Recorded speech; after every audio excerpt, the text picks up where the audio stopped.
नमस्कार आप सभी का। आप देख रहे हैं हमारे YouTube चैनल। तो आज हम पढ़ने वाले हैं कक्षा 10वीं के प्रथम पाठ, जिसका नाम है चंद्रग्रहण से लौटती बेर। तो चंद्रग्रहण से लौटती बेर के लेखक हैं केदारनाथ अग्रवाल। आपको एग्ज़ाम में पूछा जा सकता है कि चंद्रग्रहण से लौटती बेर के लेखक कौन है, तो आपको बताना है केदारनाथ अग्रवाल। तो आज हम थोड़ी सी केदारनाथ अग्रवाल के बारे में देख लेते हैं। तो केदारनाथ अग्रवाल जी का जन्म 1911 में बांदा जिला उत्तर प्रदेश में हुआ था। शिक्षा इलाहाबाद से और तथा आगरा से हुई थी और ये पेशे से वकील थे और प्रगतिवादी विचारधारा रखने वाले कवि थे। सन 2000 में इनका देहांत हो गया था और इनके कुछ रचना इस प्रकार है। हे मेरी तुम कहें केदार खरी खरी, आँख का आईना युग गंगा आदि। तो इस कविता में केदारनाथ जी चंद्रग्रहण नामक गांव से या शहर गांव से लौट रहे होते हैं। तब उन्हें खेत खलियान तथा प्राकृतिक दृश्य उनका मन मोह लेती है। उन्हें एक छोटा सा ठिंगना चना का पौधा दिखता है, जिसके सर पर गुलाबी फूल पगड़ी के समान लगता है। चना उसे दूल्हे सा प्रतीत होता है। वहीं पास में एक अलसी का पौधा है, जो उसे एक सुंदर युवती के समान लगती है। खेत में पड़े सरसों का पौधा विवाह योग्य लड़की के समान लगता है। खेतों के समीप से रेल होकर गुजरती है। पास में तालाब के किनारे पत्थर पड़े हुए हैं। मछली के ताक में बगुला चुपचाप हुए हैं। दूर सारस का स्वर सुनाई दे रहा है। तो केदारनाथ अग्रवाल जी चंद्रग्रहण से लौट रहे होते हैं और उनके ट्रेन आने में बहुत समय रहता है। तो इस कारण वो प्रकृति का लुत्फ उठाने के लिए खेत के मेड़ पर बैठ जाते हैं और वे एक चना के पौधे या एक खेत खलियान को देखना आरंभ कर देते हैं और उसका सुंदर मानवीकरण करते हुए आपके सामने प्रस्तुत कर रहे हैं। इस कविता को पढ़ने के लिए आपको इमेजिन करना या आपके मस्तिष्क में उस चित्र को आपके मस्तिष्क में उतारना बहुत ज़्यादा ज़रूरी है। तो चलिए सबसे पहला लाइन शुरू करते हैं। तो प्रथम पंक्ति में कहते हैं, देख आया चंद्रग्रहण देखता हूँ दृश्य अब मैं, मेड़ पर इस खेत की बैठा अकेला। एक बीते के बराबर यह हरा ठिंगना चना, बांधे मुरेठा शीश पर छोटे गुलाबी फूल का सजकर खड़ा है। पास ही मिलकर उगी है बीच में अलसी हटेली, देह की पतली कमर की है लचीली। नीले फूल फल को सिर पर चढ़ाकर कह रही है, जो छुए यह दूं हृदय का दान उसको। तो इन पंक्ति का व्याख्या इस प्रकार है। तो केदारनाथ अग्रवाल जी कहते हैं, चना का पौधा को वह बड़ा सजीला मानवीकरण करने के बाद वे कहते हैं, एक बीते के बराबर की लंबाई वाला यह हरा चना का छोटा पौधा खेतों के बीच में लहरा रहा है। चने के पौधे पर गुलाबी रंग का फूल खिले हुए हैं और उन्हें देखकर ऐसा लग रहा है जैसे मानो वह कोई दूल्हा हो जो पगड़ी बांधकर शादी के लिए तैयार हो। आपने कभी शादी देखी होगी जिसमें हमेशा दूल्हा गुलाबी रंग का पगड़ी बांधा हुआ होता है। उसी प्रकार केदारनाथ अग्रवाल जी ने चने के पौधे को मानवीकरण करते हुए दूल्हा बताया है जो पगड़ी बांधा हुआ है। आगे कहते हैं कि आपने अलसी का पौधा तो देखा ही होगा। वह बड़ी पतली होती है और हवा आने पर झुककर फिर खड़ी हो जाती है। इसीलिए केदारनाथ जी इसे देह की पतली और कमर की लचली कहा है। चने के पौधे के पास यह उग गई है, जिसे केदारनाथ अग्रवाल जी ने हीरोइन के रूप में दिखाया है, यानी कि नायिका के रूप में दिखाया है। आपने कभी भी खेत में कुछ बीज या फिर कुछ धान वान बोया होगा, तो उसमें धान के साथ कुछ अलग पौधे भी उग जाते हैं। उसी प्रकार चना के पौधे में यह लचीली और पतेली अलसी का पौधा जो है वो उग गया है। यह बड़ी हठेली है। केदारनाथ अग्रवाल जी कहते हैं कि यह बड़ी हठेली है, इसलिए पौधे के बीच में जबरन उग खड़ी हुई। ठीक है। अलसी के पौधे पर नीला फूल लगा है, जिससे ऐसा प्रतीत हो रहा है जैसे वो चने को फूल देकर बार बार अपने प्रेम का इजहार करी है। जैसे एक प्रेमी अपने प्रेमिका को इजहार करता है फूल देकर, उसी प्रकार अलसी जो है वो चना को अपने प्रेम का इजहार कर रही है। और वे केदारनाथ जी कहते हैं कि अलसी का पौधा इस प्रकार है, जो इसे स्वीकार करेगा वह उसकी हो जाएगी। ठीक है, ये हो गया आपका प्रथम पंक्ति।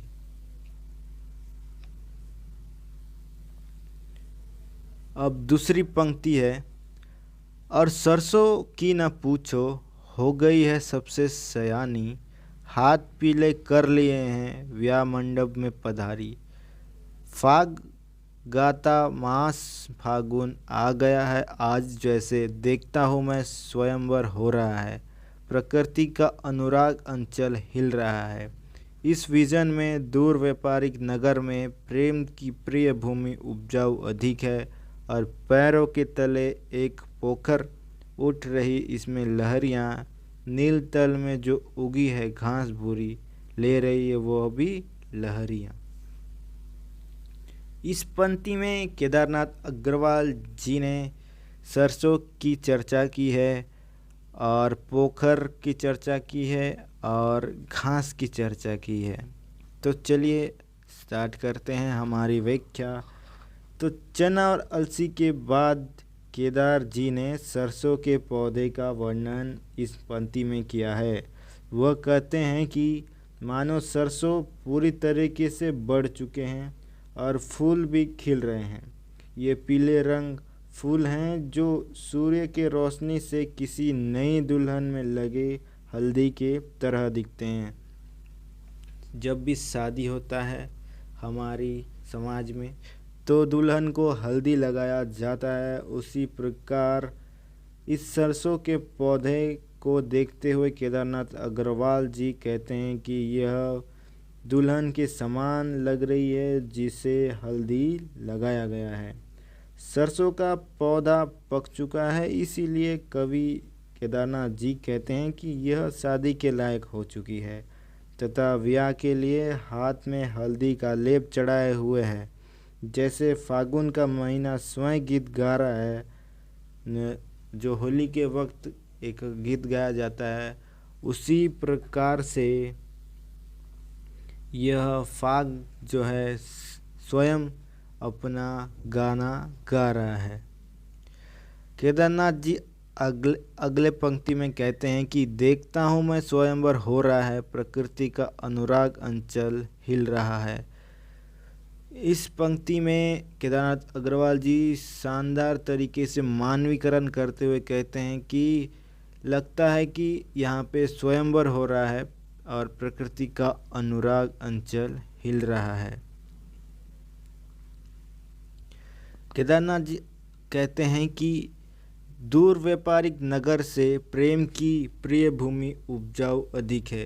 केदारनाथ अग्रवाल जी शहर की ओर इशारा करते हुए कहते हैं कि शहर एक ऐसा जगह है जहाँ पर भीड़ 24 घंटे रहती है, जहाँ पे इमारतें बड़ी बड़ी होती हैं, पर वहाँ पर इस गांव की तरह हरियाली और खेत खलियान देखने को मिलते नहीं हैं। वहाँ बड़े बड़े बिल्डिंग भले ही आपको देखने को मिल जाएंगे, पर इस शांत वातावरण का आपको मिलना बड़ा मुश्किल सा है। तो इसीलिए केदारनाथ अग्रवाल जी कहते हैं कि दूर व्यापारिक नगर से अच्छा यह प्रेम की प्रिय भूमि अच्छी है। और आगे कहते हैं कि उनके पैरों के नीचे यानी पैरों के नीचे जब देखते हैं तो एक पोखर है जिसमें लहर जो है लहर लहर उठ रही है और नील तल में जो की है घास भूरी ले रही है वो भी लहरियाँ। और उसके नीचे एक घास हरी घास आपने देखी होगी हर नदी में हर पोखर में उगी होती है। तो वह भी जैसे ही पानी का फव्वारा आता है वैसे ही हिलता डुलता रहता है। तो आगे बढ़ते हैं। आगे की पंक्ति इस प्रकार है। एक चांदी का बड़ा गोल खंबा आँख को है चमकता, है कोई पत्थर किनारे पी रहे चुपचाप पानी, प्यास जाने कब बुझेगी। चुप खड़ा बगुला डुबाए टांग जल में, देखते ही मीन चंचल ध्यान निंद्रा त्यागता है। चट दबाकर चोंच में नीचे गले में डालता है। एक काले माथे वाली चतुर चिड़िया श्वेत पंखों के झपाटे मार फौरन टूट पड़ती है भरे जंगल के हृदय पर। एक उजली चटुली मछली चोंच पीली में दबाकर दूर उड़ती है गगन में। इस पंक्ति में कवि गांव के पास पोखर आदि प्राकृतिक दृश्यों के बगुलों को देखकर कहता है कि एक जो पोखर है उसमें चांदी यानी सूर्य जब उस पोखर में पड़ता है उस तालाब में पड़ता है तो चांद के समान दिखाई पड़ता है।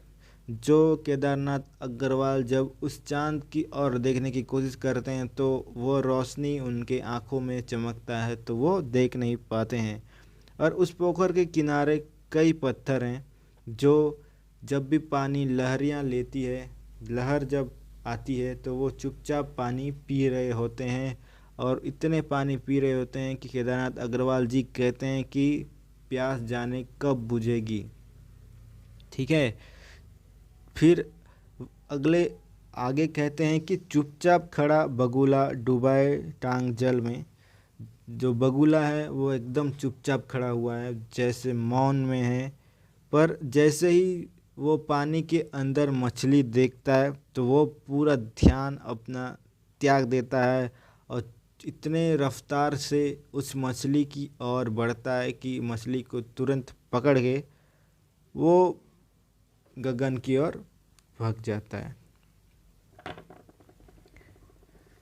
फिर वो कहते हैं एक चतुर चिड़िया होती है जो पंख श्वेत पंखों की होती है। जब मछली को वो देखती है तो वो भी मछली के लिए उस पोखर में बड़ी फौरन तरीके से झपटे लगाती है और भरे जल के हृदय पर एक मछली को पकड़कर वो दूर उड़ती है पूरे गगन में। ठीक है बच्चों।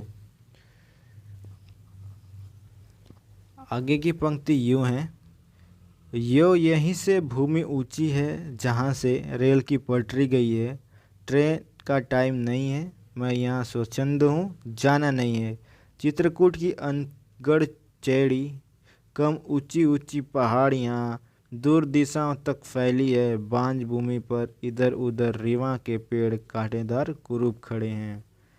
आगे केदारनाथ अग्रवाल जी कहते हैं कि जो जहाँ पर वे बैठे हैं मेड़ पर वहाँ से कुछ दूरी पर भूमि उठी हुई है जहाँ पर रेल की पटरी है और वे कहते हैं कि ट्रेन का टाइम अभी नहीं हुआ है। और वे कहते हैं कि मैं शहर से अच्छा इस जगह पे शांत और अलोन अकेला स्वच्छंद हूँ और मुझे जाना नहीं है। ठीक है। वे आगे कहते हैं कि चित्रकूट की अनगढ़ चौड़ी कम ऊंची ऊंची पहाड़ियाँ दूर दिशाओं तक फैली है। यहाँ पर वे चित्रकूट के पहाड़ों का वर्णन कर रहे हैं जो दूर दूर तक फैली हुई है और बांझ भूमि पर इधर उधर रीवा के पेड़ कांटेदार कुरूप खड़े हैं। यानी कि कहीं पे बांझ भूमि है जहाँ पर रीवा के पेड़ जहाँ पर कांटेदार कुरूप होते हैं वो लगे हुए हैं। ठीक है। आगे की पंक्ति इस प्रकार है। सुन पड़ता है मीठा मीठा रस टपकाता, सुगे का स्वर टें टें टें। सुन पड़ता है वनस्थली का हृदय चीरता, उगता गिरता सारस का स्वर टिरटो टिरटो। मन होता है उड़ू जाऊं मैं, पर फैलाए सारस के संग, जहाँ जुगलू जोड़ी रहती है हरे खेत में। सच्ची प्रेम कहानी सुन लूं चुप्पे चुप्पे। इस पंक्ति में केदारनाथ जी अब यहाँ पे कुछ जानवरों, पानी में रहने वाले जानवरों बगुला का वर्णन कर रहे हैं। वे कहते हैं कि मीठा रस टपटपा के सुगे का स्वर टेंटे टेंटे सुन पड़ रहा है, और वनस्थली का हृदय चीरता हुआ, मतलब पूरे वन का हृदय चीरता हुआ सारस का स्वर टीटो टीटो कर रहा है। ठीक है, वे कहते हैं कि मैं भी उड़ना चाहता हूँ इस सारस के समान, पंख फैलाए हुए, और हरे खेत में सच्ची प्रेम की कहानी सुनना चाहता हूँ। इस हरे खेत में चना, अलसी और सरसों का जो प्रेम की कहानी है वो केदारनाथ अग्रवाल जी को जानना चाहते हैं या सुनना चाहते हैं। तो यह कविता पूरी तरीके से पूरी हो चुकी है, और आपको यह कविता बहुत अत्यंत महत्वपूर्ण है, ये आगे भी काम आएगी। और इस कविता से आपको बोर्ड में क्वेश्चन भी पूछा जा सकता है। तो आपको इस कविता को पढ़ने से पहले अपने दिमाग में यह बात समझ लेनी चाहिए कि इस कविता को पढ़ने के लिए आपको इमेजिनरी पावर, यानी कि आपको सोचना, आपके आसपास की जो इस कविता में कह रही है उसे अपने अंदर इमेजिन करना बहुत ज़रूरी है, तभी आपको यह कविता आएगी। तो यह कविता केदारनाथ अग्रवाल जी द्वारा रचा गया है, और यह कविता अत्यंत महत्वपूर्ण है। इसी के साथ आपसे हम विदा लेते हैं। धन्यवाद। अगर आपको यह वीडियो आपके कुछ काम आए तो प्लीज़ लाइक और सब्सक्राइब करना ना भूलिएगा। धन्यवाद।